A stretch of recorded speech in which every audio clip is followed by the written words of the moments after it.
नमस्कार, मैं हूं निकिता और आप देख रहे हैं सत्य हिंदी। एक नजर डालते हैं अब तक की सुर्खियों पर। बिहार विधानसभा चुनावों की मतगणना में शाम 8:30 बजे तक कुल 202 सीटों के नतीजे घोषित हो गए हैं।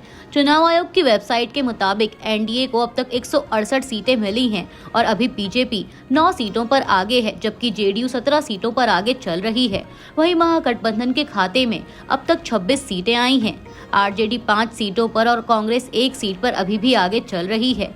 चुनाव आयोग की वेबसाइट के अनुसार बीजेपी 80, जनता दल यूनाइटेड यानी जेडीयू 67, आरजेडी 20, लोक जनशक्ति party Ramvilas 16, Congress 4, AIMIM 5, Hindustani Awam Morcha secular 4, राष्ट्रीय लोक मोर्चा 3, CPI-ML 2, CPM 1, Indian inclusive party IIP 0 और बहुजन समाज पार्टी 0। हालांकि ये दोनों पार्टियां 1 सीट पर आगे चल रही हैं।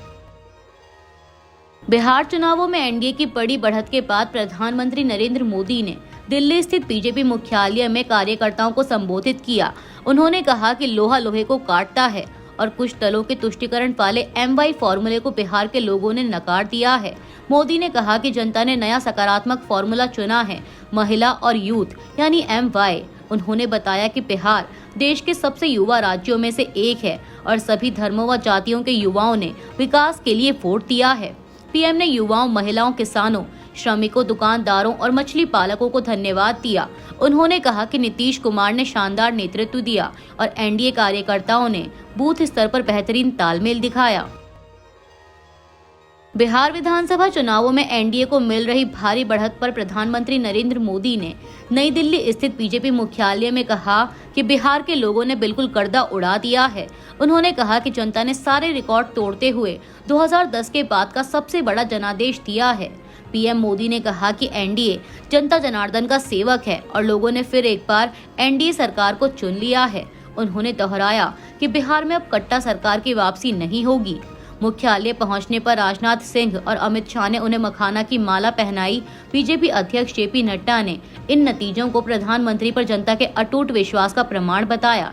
इससे पहले पीएम ने एक्स पर लिखा कि अच्छे शासन, विकास और सामाजिक न्याय की जीत हुई है। बिहार चुनाव में एनडीए को मिल रही भारी बढ़त के बीच जेडीयू का एक ट्वीट चर्चा का विषय बन गया है। दरअसल ट्वीट में नीतीश कुमार को दोबारा मुख्यमंत्री बताने के बाद उसको कुछ समय बाद हटा दिया गया।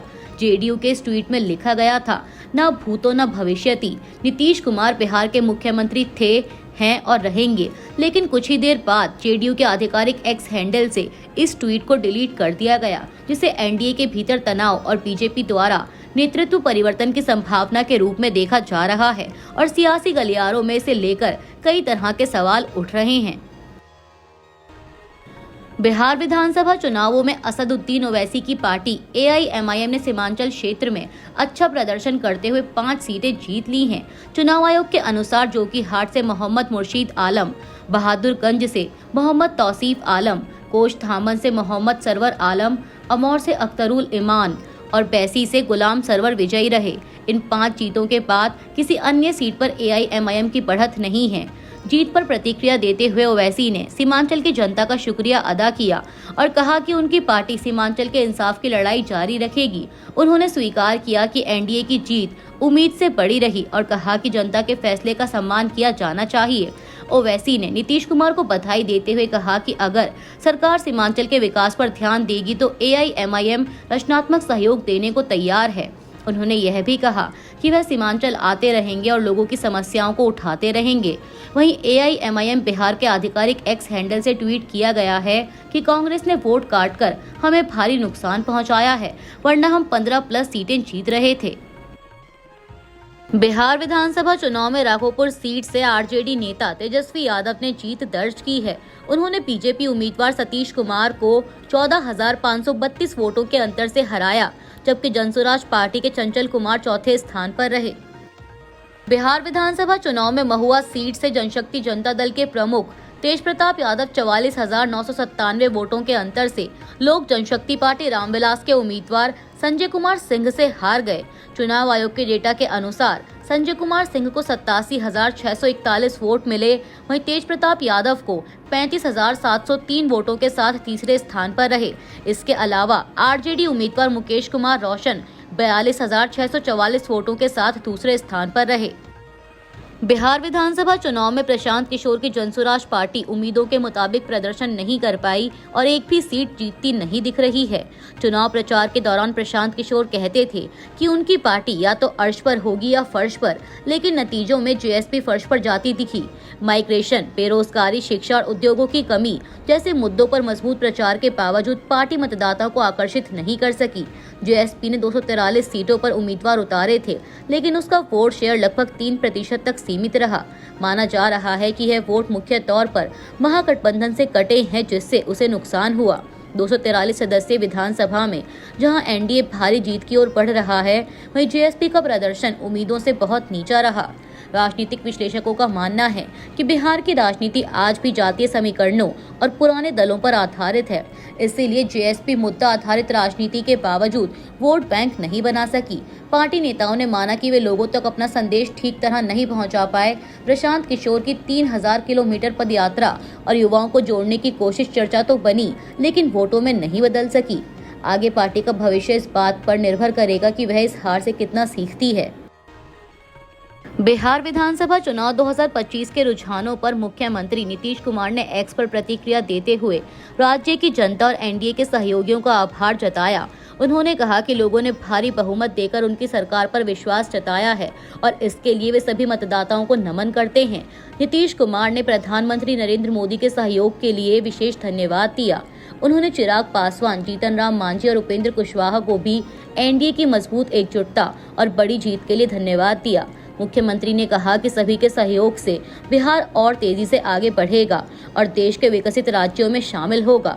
रुझानों में एनडीए 203 सीटों पर आगे है, जबकि महागठबंधन सिर्फ 34 सीटों पर बढ़त में है। बिहार विधानसभा चुनाव 2025 में महागठबंधन की सहयोगी पार्टी वीआईपी के प्रमुख मुकेश सहनी ने अपनी हार स्वीकार कर ली है। उन्होंने एएनआई से बात करते हुए कहा कि वे जनता के जनादेश का सम्मान करते हैं और एनडीए को बड़ी जीत के लिए बधाई देते हैं। सहनी ने माना कि इस चुनाव में माताओं और बहनों का वोट एनडीए के पक्ष में गया, जिसके कारण उन्हें भारी बढ़त मिली है। उन्होंने कहा कि वे अपनी हार स्वीकार करते हैं और आने वाले समय में यह समझने के लिए मंथन करेंगे कि पार्टी कहां कमजोर रही। बिहार विधानसभा चुनावों में एनडीए को मिल रही भारी बढ़त के बाद प्रधानमंत्री नरेंद्र मोदी ने मुख्यमंत्री नीतीश कुमार और गठबंधन के अन्य नेताओं को बधाई दी है। पीएम मोदी ने एक्स पर लिखा कि एनडीए ने बिहार में चौतरफा विकास किया है और जनता ने उनके कामकाज और आगे के विजन पर भरोसा जताते हुए भारी बहुमत दिया है। उन्होंने नीतीश कुमार के साथ चिराग पासवान, जीतन राम मांझी और उपेंद्र कुशवाहा को भी इस बड़ी जीत के लिए शुभकामनाएं दी। ताजा रुझानों के अनुसार बीजेपी, जेडीयू, लोक जनशक्ति पार्टी रामविलास वाले एनडीए गठबंधन की 204 सीटों पर बढ़त है, जबकि आरजेडी कांग्रेस का महागठबंधन सिर्फ 33 सीटों पर आगे चल रहा है। यह डेटा बुलेटिन बनाने के समय अनुसार तक है। बिहार विधानसभा चुनावों के रुझानों के बीच महागठबंधन के पीछे होने पर कांग्रेस नेताओं की तीखी प्रतिक्रियाएं आई।